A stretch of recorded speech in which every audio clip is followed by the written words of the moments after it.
try to stop Salah, but if we double up there, we give Trent all that space to put that dead ball in, which kills us. Yeah. I think with him out the team, it looks one-dimensional, was a bit harsh, but very much predictable in what they could do. I'm a big fan of Salah's. I just don't think he's world class. I think his numbers and his stats are excellent, but that's just my opinion, and everyone has their opinion, right? So you think he's a...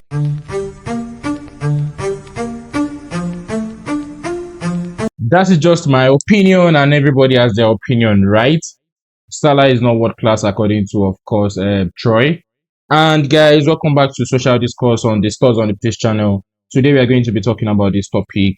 Salah is the world class, and also we are going to be looking at, of course, a caller, that called the Jason Conde show also on TalkSport.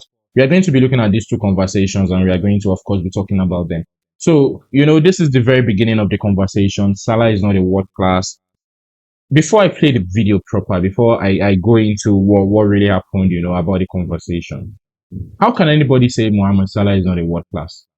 50 goals and assists this season only, maybe 50 goals plus an assist. I don't know the number in my head, and you're saying Mohamed Salah is not a world class.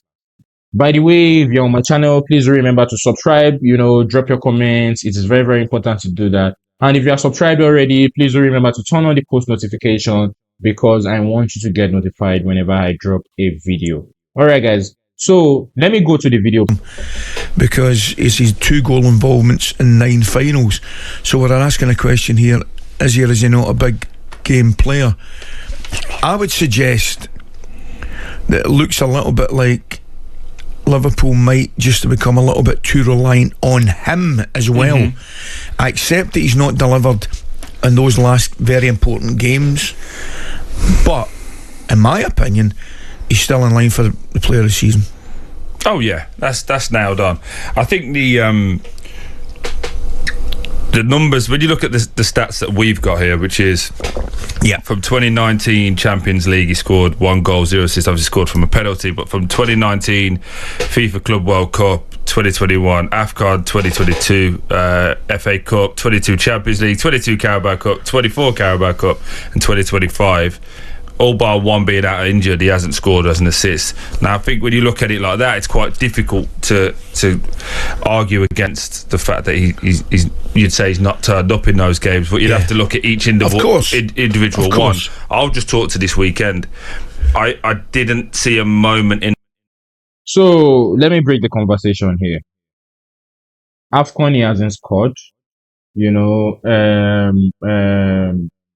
Carabao Cup, whatever, he hasn't scored. How do you actually measure a world class? How many goals has Vinicius Junior scored in Brazil? How many goals has Mohamed Salah scored in Egypt? Because when you bring the conversation home, when you bring the conversation close, when you have to talk about the number of goals they have scored, in their home turf, you see, the reality is that when you talk about world class, it has to do with individual effort. And when you're trying to bring in, the national team into it, that means basically you're actually trying to say that, it should be very, very exceptional in the national team. It is quite difficult with the national team. Everybody knows the national team is quite a difficult place, because you are spending less time with the players that you really play with, and you are spending more time at your club with players that you already know how, they play. So when you're saying Mohamed Salah is not a world class on the basis of the fact that he did not score in a couple of matches, and you are overruling the ones that he has scored and he has done absolutely well, because this season, for example, against the big C's, Mohamed Salah has put in very, very top performance. And the only team that has given Liverpool a run for their money this season is Arsenal. Even when they met, it was a really, really tough game. Liverpool had to equalize. Arsenal scored another goal, ruled out, due to foul, which is okay. But saying that Mohamed Salah is not a world class, because what narrative are you trying to prove? What exactly is the angle behind it? What exactly are you trying to say? Mohamed Salah this season, because this season is what matters, is in the conversation of the world class because he has scored 50 plus goals and assists. And if he's not getting the award, it's simply because Rafinha also has done the same thing. And Rafinha over there in Barcelona is also very exceptional. And sometimes in some matches, Rafinha as well do not play well. Vinicius Junior did not play well against Atletico Madrid in the second leg. He even lost the penalty in that match. But it doesn't change the fact that he is a world class. Vinicius Junior, Rafinha, both in the Brazilian squad, do not really perform well. So where exactly is this conversation coming from that this isn't simply because of the fact that he did not play well against PSG in the second leg, or perhaps he did not play well in the Carabao Cup final, which, by the way, the whole of Liverpool squad failed woefully in that final, allowing Newcastle to bully them throughout that match. So we need to really, really consider all of these things, and we need to be upfront with what we say about these things. So that at least whenever we try to criticize these players, we have to do it in a decent way. I'm not a Liverpool fan, I'm an Arsenal fan. I honestly do not want Liverpool to win the Carabao Cup. But that does not to say that the performance from Liverpool that day was a shambolic one. In that game where I thought he was going to score, I didn't. I thought he played against him really well in Newcastle. Yes. I do agree with you that when Liverpool are at their best, it goes all through Salah.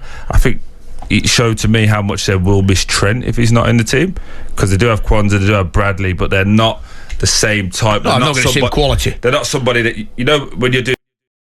See, football is a collective game. Football is not an individual game.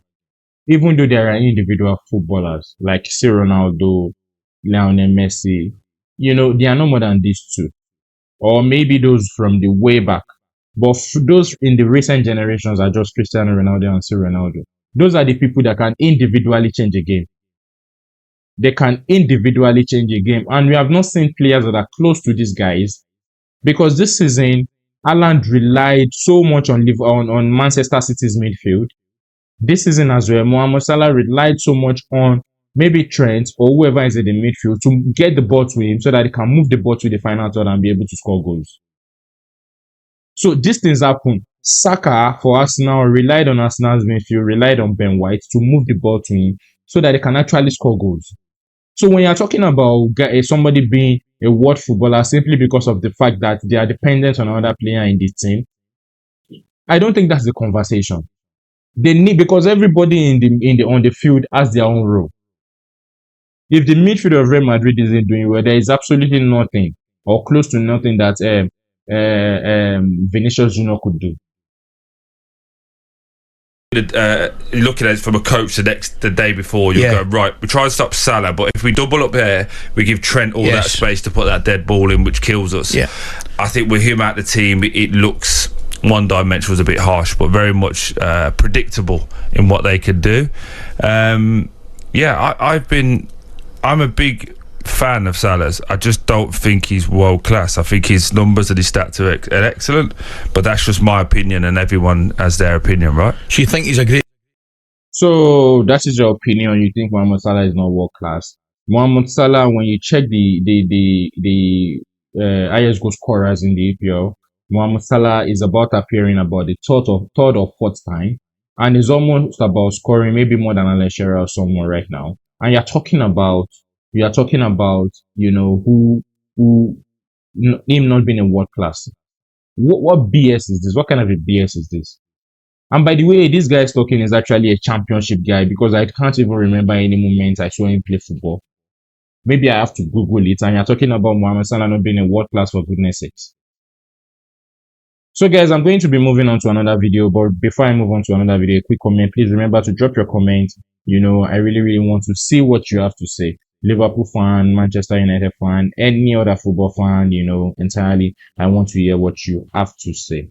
Moving on to Jason Conde, and this guy, who on TalkSport called in and of course, discussed about Liverpool in general. So let's hear the conversation. He's a Liverpool fan, right, Sonny? Right, Sonny. I'm very well, thanks, Jason. How are you? I'm right. How are you, Jason and Jamie? How you feeling? Jason, I'm feeling a little bit downbeat, but look, Jason, I agree with you on some aspects. I think the Liverpool hierarchy are probably within their rights to have second thoughts about giving Salah a new contract, but I can't agree with your comments about, well, generally speaking, about Liverpool being a bang average team and this being an average Premier League table. I can name a few Premier League seasons where Chelsea have won it. So before I play the conversation further, What exactly is happening? Why is this conversation about Liverpool not being a genuine team or a team that is playing because, other teams are not doing amazingly well this season? Where exactly is this conversation coming from? Why are we having this conversation? This season, this same Liverpool we are talking about has lost, I think, one game and have drawn about 8 or so. Arsenal have drawn 10 or something like that. I can't recollect. And Arsenal have lost maybe 4 or so. So what exactly, where is the credit? Where exactly is the credit? Liverpool beat Manchester City. Liverpool beat, I think Manchester United. I can't remember. They drew against Arsenal. They have lost only one game all season. When you think they are not going to win, they have won against Brentford and clubs like that. So where exactly is this conversation coming from? Why can't we just give Liverpool the kudos for what they have done? Even though you can argue, and I think that is the argument that, okay, maybe Arsenal are injured, this set of people are injured, but this season is their home. They are winning the title already. Let us give them the credit for that. Because many of these pundits did not even rule Liverpool to be in the top 4 in the first place. Top players of, making it to become the champions of England by winning the Premier League. And the league has been well below par, in my opinion. Antonio Conte's season, for example. I couldn't care less. I think 2013 when Man United won it, I don't think that was great either. I know, but I couldn't care less. Well, you might not, but the problem is... Why do you care? What you're doing... Why do I care? I don't mind being the best of a bad bunch. We're going to be champions. But I just think that you are trying to take the shine off Liverpool's, parade. Exactly. I think a lot of us are actually trying to take the shine off Liverpool. See, I'm guilty myself. I'm guilty because of the fact that I'm jealous Liverpool want to win the league. And as a rival fan, if I say that Liverpool want to win the league, I think one of the things I'm going to say is that Liverpool are having a season, filled with others' misery. Misery is because, of course, Rodri is injured in Manchester City. Arsenal has, all of their forwards injured. So how exactly is that supposed to be a credible season for Liverpool? But, the honest truth is that it's a credible season. They are winning the Premier League. And for whatever has happened to every other team, this is every other team's problem, because at some point in time, Liverpool too have had injuries. Liverpool have had injuries, and they can make argument that, at some point they have injuries that really, really made them fall off. Last season, they were topping the league by 7 points or so. They fell off. And I think it's also because they had injuries. Please correct me if I'm wrong. Please remember to drop a comment in the comment section, guy. In essence, and I just think it's a little bit distasteful from a professional player like yourself. No, it's not. It's not a great Premier League. I don't care what you say, Sonny. It's not, for my money, a great Premier League this year. Look, clip on Facebook. I know, but he is kind of getting proven a little. Look, he is kind of getting proven right to a certain extent. You've been knocked out against PSG, where you played poorly, and then you've played Newcastle in the Carabao Cup and got completely outclassed. I must say, I think Liverpool are paying the price for potentially picking the same 11. I think Slot picking the same 11 day in, day out. I don't know why he picked the same 11 for Southampton. Didn't rest any players against, I think it was PSV when he played them as well. So I think we're paying the price. So guys, Liverpool fans, tell me, because on this channel as well, I've gotten a lot of comments where a lot of Liverpool fans will tell you that Arne Slot has done his best by rotating the squad very well, and that is why you guys are injury free. And according to this caller is saying that Arne Slot has overused some of your players by not rotating the squad. So there are two faces to the argument now. Some are saying that Arne Slot's game management is okay. He takes out Salah, maybe at the 65th minute, bring in someone else so that Salah can have a rest. He does this, he does that. So which of the cases are true now? Because according to this caller is saying that Arne Slot has not been able to manage the players very well. And some other Liverpool fans, or a larger percentage of Liverpool fans, are saying that, of course, Arne Slot has been able to manage the players well, and that is exactly the reason why they are where they are. So when you're talking about the performance of PSG, and you're also talking about the performance of Newcastle, in Newcastle's performance was entirely poor. I agreed about that. But things like that happen once in a while. I know it is a cup final. It happens once in a while. It is disgraceful, but it's not supposed to take away the shine away from them. See, Arsenal and Manchester City are not the only team in the Premier League. What happened to Chelsea? What happened to Manchester United? What happened to all of these guys doing the things that they need to do to give Liverpool a run for their money? So if it is not going to be Arsenal, if it is not going to be Manchester City, then it shouldn't be anybody else. So what happened to all of these guys? Why are they allowing Liverpool to just run free if that is the case? Then Liverpool is winning the title now. It becomes a problem again. We're not rotating, and I think a lot of teams are.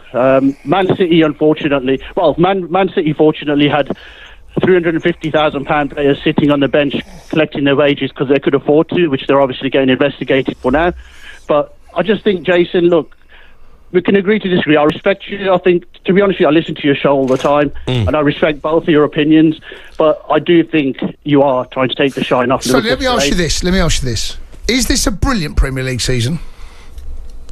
Probably not. But I don't think the Premier League's been brilliant for the past few seasons. Okay. All we've seen is Man City dominating. No, but at least, okay, I'll ask you another question. Right? Think about what I'm going to say before you answer it. Right? So where exactly has been a brilliant Premier League season? When exactly has there been a brilliant Premier League season? Somebody has got to win the EPL. Liverpool are on the verge of winning the EPL. Let them win it in peace. Man City has dominated the Premier League for quite a while, and nobody is talking about, brilliant, whatever. All everybody has been saying is that Man City are a beast team, Man City are this, Man City are going to obliterate everybody. In fact, this season, Man City tipped also to be the champions of England. And then they collapsed. Arsenal, of course, injuries, we can understand that. But for Man City, having only one player injured and not able to do anything apart from that, that is a total BS. So when these guys are talking about having a good season, when exactly is a good season in the EPL? Because Man City dominated for quite a while. Liverpool are picking up, Arsenal are picking up form, not yet able to win the Premier League in the last couple of years. Now Liverpool are going to win the Premier League, and then all of a sudden it's no longer a good season or a good EPL. I don't understand. The Klopp side that finished second against Manchester City, right? That Klopp side, right? You remember it? I do indeed. Right, okay, I do. Would that beat this current Arsenal team? Yeah, they would. Well, then that tells you that I'm right. Not necessarily, Jason. There's many factors. Yeah. Wait, let me think about this. The club team that won the last Premier League, that was in the COVID period 2019. Are they going to beat this current Arsenal side? I don't see that happening in a million years.